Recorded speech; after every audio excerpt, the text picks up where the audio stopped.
Friends, നമ്മളിന്ന് വന്നിരിക്കുന്നത് ഈ ബെഞ്ച് വൃത്തിയാക്കാനാണ്. അപ്പൊ നമ്മുടെ കയ്യിൽ കുറെ സാധനങ്ങളൊക്കെ ഉണ്ട് ഇത് വൃത്തിയാക്കാനുള്ള. അതൊക്കെ അതിനെ നമുക്ക് പോയി എടുക്കാം.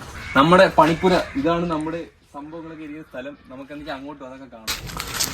ഗൈസ്, നമ്മുടെ സാധന സാമഗ്രികളെല്ലാം ഇരിക്കുന്ന സ്ഥലം ഇതാണ്. ഇത് നമ്മൾ തന്നെ ഉണ്ടാക്കിയതാണ്.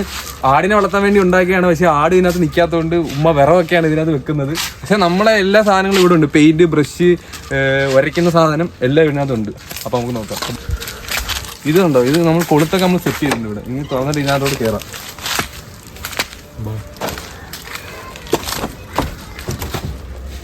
കണ്ടോ ഗൈസ്, ഇതിനകത്ത് ഒരാൾക്ക് സുഖമായിട്ട് നിന്ന് സംഭവങ്ങളൊക്കെ എടുക്കാനും എല്ലാം ചെയ്യാൻ പറ്റും. എങ്ങനെയുണ്ട്? അപ്പൊ നമുക്ക് എന്തായാലും നമ്മുടെ സാധനങ്ങളൊക്കെ എടുക്കാം. അതാ കാണിച്ചു കൊടുക്കും. ഇതാണ് നമ്മുടെ സാധനങ്ങൾ. എല്ലാ സംഭവങ്ങളും ഇവിടെ ഉണ്ട്. ഓക്കെ, നമുക്കപ്പോൾ നമ്മൾ പണി സ്റ്റാർട്ട് ചെയ്യാം ഗൈസ്. നമുക്ക് മെയിനായിട്ട് വേണ്ട എന്താണെന്ന് വെച്ചാൽ ഉരച്ച് അതിന്റെ ഇതൊക്കെ കളയാനുള്ള ഒരു ബ്രഷ്. ഇത് കമ്പി കൊണ്ടുള്ള ബ്രഷാണ്. പിന്നെ ഈ ബ്രഷ് കട്ടിയായി പോയി ഗൈസ്. അപ്പോൾ നമുക്ക് വേറൊരു ബ്രഷ് എടുക്കണം. അപ്പോൾ നമുക്ക് എന്തായാലും ഇവിടെ ഉള്ളതൊക്കെ നമുക്ക് വെച്ച് നമുക്ക് തൽക്കാലം അഡ്ജസ്റ്റ് ചെയ്യാം. ഭയങ്കര ഇത് ഭയങ്കര പാടാണ്, കഷ്ടപ്പാടാണ്.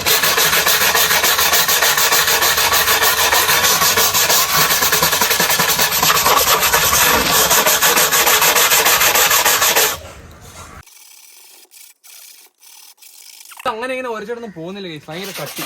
നമുക്ക് എന്തായാലും കുറച്ച് അങ്ങും ഉരച്ചിട്ട് നമുക്ക് പെയിന്റ് അടിക്കുക, അതായിരിക്കും ബെറ്റർ. നമ്മുടെ വീട്ടിലെ പ്ലാവിനകത്ത് നിറച്ച് ചക്കയാണ് ഗൈസ്.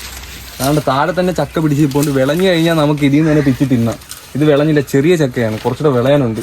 ഇങ്ങോട്ട് വരികയാണെങ്കിൽ ഇവിടെ പിടിച്ചു വരുന്ന ചക്കകൾ കാണാം. കണ്ടോ, ചക്ക കുഞ്ഞുങ്ങളാണിത്. ഇനി വലുതാവാനുണ്ട്.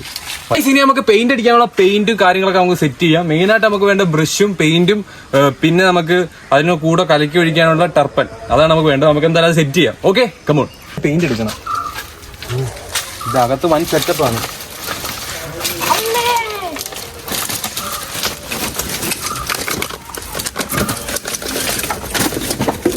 ഇതിന്റെ അകത്ത് ടൈലിട്ടേക്കുവാണ്.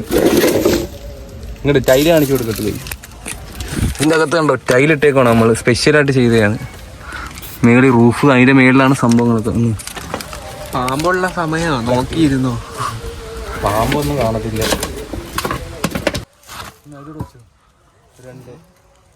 അപ്പോൾ ഓക്കെ, നമുക്ക് പുറത്തിറങ്ങാം ഗൈസ്. പുറത്തെത്തി. നമുക്ക് മെയിനായിട്ട് വേണ്ടത് ഇങ്ങനത്തെ ഒരു കപ്പാണ്. ഡിസൈൻ ഉള്ളത് കഴിഞ്ഞ വട്ടം പെയിന്റ് അടിച്ചപ്പോൾ ഉള്ള ഡിസൈനാണിത്. എന്നാലും പ്രൊഫഷണൽ ടച്ച് വരുത്തുള്ളൂ പെയിന്റിങ്ങിലല്ലേ. ഇതിന് കൊടുക്കാം. ഇത് പിടിച്ചോ. നമുക്ക് എന്തായാലും ഇനി പെയിന്റ് കലക്കുന്ന ആ ഒരു ഇതിലേക്ക് പോവാം. ഞങ്ങൾക്ക് മെയിനായിട്ട് പെയിന്റ് അടിക്കാനൊന്നും കറക്റ്റായിട്ട് അറിഞ്ഞുകൂടാ. ഞങ്ങൾ ആദ്യമായിട്ടാണ് അടിക്കുന്നത്. എന്നാലും നമ്മൾ അടിപൊളിയാക്കുമല്ലേ, ട്രൈ ചെയ്യും. അതെ, കമോൺ. നമ്മൾ ഇൻഗ്രീഡിയൻസ് ഇതൊക്കെയാണ്. ടർപ്പൻ, പിന്നെ 2 പെയിന്റ് ഉണ്ട്. നമ്മളിത് മെയിനായിട്ട് ഇതാണ് എടുക്കുന്നത്. ബ്ലാക്ക് കളർ പെയിന്റ് ആണ് എടുക്കുന്നത് ഗൈസ്. നമ്മൾ കുറെ നാൾ പെയിന്റിങ് ഇരിക്കുമ്പോഴേക്കും ജെല്ലി ടൈപ്പ് ആവുന്നുണ്ട്. ഗിളികളാന്നിരിക്കുന്നു ഗൈസ്. കണ്ടോ, കരൾ കണക്കിരിക്കുന്നു കോഴിയുടെ. ഗൈസ്, നമ്മൾ പെയിന്റിന്റെ കാര്യങ്ങളൊക്കെ സെറ്റ് ചെയ്തിരിക്കുന്നതിന്റെ ഇടയിൽ ഒരാൾ വന്നിരിക്കുകയാണ് ഗൈസ്. ഭീമാകാരനായ ഒരു ഒച്ച്, ശങ്കൊച്ചാന്ന് തോന്നുന്നു. ഇതിനെ സൂക്ഷിക്കണമെന്നാ പറഞ്ഞത്. അങ്ങോട്ടങ്ങനെ കളഞ്ഞേക്കാം. പോട്ട്. അപ്പൊ നമുക്ക് ബ്രഷ് മേടിക്കണം. ബ്രഷ് ഇല്ല. നമ്മൾ ബ്രഷ് മേടിക്കാൻ പോവാം. പെയിന്റ് ബ്രഷ് മൊത്തം കംപ്ലൈന്റ് ആയിട്ട് നശിച്ചു പോയി. നമ്മൾ ബ്രഷ് മേടിക്കാൻ വേണ്ടി പോവുകയാണ്. എന്നാലും നമുക്ക് അവിടെ ചെല്ലാണ്ട് നോക്കാം ഗൈസ്. അങ്ങനെ നമ്മൾ പെയിന്റ് ബ്രഷ് മേടിക്കാൻ വന്നിരിക്കുകയാണ്. ഈ കടയിലാണ് പെയിന്റ് ബ്രഷ് മേടിക്കുന്നത് ഗൈസ്. അങ്ങനെ നമ്മൾ ബ്രഷ് മേടിക്കാൻ കടയിൽ എത്തിയിരിക്കുകയാണ്. ഇത്ത ബ്രഷ് എടുക്കാൻ പോയിട്ടുണ്ട്. അപ്പൊ നമുക്ക് ബ്രഷ് വരുമ്പോൾ നോക്കാം. നമുക്ക് കിട്ടിയിരിക്കുകയാണ്. ഇന്ന് നമുക്ക് ഒരെണ്ണോടെ വേണം. ഇവനും വേണം നമുക്ക് പെയിന്റ് അടിക്കാൻ. ഓക്കെ, ഇതാണ് നമ്മൾ രണ്ടാമത്തെ പെയിന്റ് എത്തിയിട്ട് ബ്രഷ് എത്തിയിരിക്കുകയാണ്.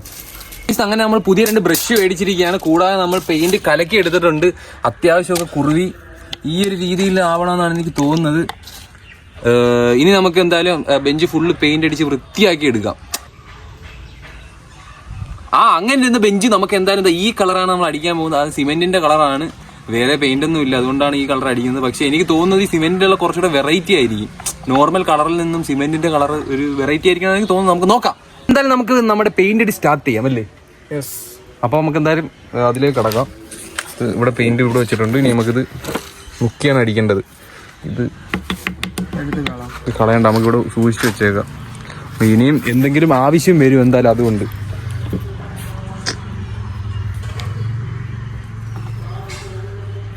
ഐശ്വര്യമായിട്ട് നമ്മൾ എവിടുന്നാ തുടങ്ങുന്നത്? ആകെ കൺഫ്യൂഷനായി. ഇവിടെ അടിക്കണമെന്ന് ഇപ്പൊ അറിയാൻ വയ്യ. ഇവിടെ തുടങ്ങല്ലേ? അസിസ്റ്റന്റ് മേശിരി ബെഡ അടിയാണ്, പ്രൊഫഷണൽ ഇൻ പെയിന്റ് അടി. അദ്ദേഹം BA പെയിന്റ് അടിയാൻ തോന്നുന്നു പഠിച്ച. പെയിന്ററിന്റെ ഓ, ഇവന്റെ ഡാഡി പെയിന്റർ ആണെന്നാണ് പറയുന്നത്. അതിന്റെ ഒരു പ്രൊഫഷണലിസം ഇതിൽ കാണാം. നമുക്ക് കംപ്ലീറ്റ് ആക്കിയിട്ട് കാണാം ഗൈസ്. ഓക്കെ, നമ്മളെ ബെഞ്ചിന്റെ വർക്കും കാര്യങ്ങളൊക്കെ അങ്ങനെ കംപ്ലീറ്റ് ആയിരിക്കുകയാണ്. അത്യാവശ്യം അടിപൊളിയായിട്ടുണ്ട്. ഇത് ഉണങ്ങി കഴിഞ്ഞിട്ട് മാത്രമേ ഇതിന്റെ ഒരു കംപ്ലീറ്റ് റിസൾട്ട് നമുക്ക് അറിയാൻ പറ്റത്തുള്ളൂ. അപ്പൊ എന്തായാലും ഇതിലും നല്ല വീഡിയോസ് ആയിട്ട് ഞങ്ങൾ വീണ്ടും വരുന്നതായിരിക്കും. നിങ്ങൾ സബ്സ്ക്രൈബ് ചെയ്യുക, ബെല്ലൈക്കൺ അടിച്ചു പൊടിച്ചു ഗൈസ്.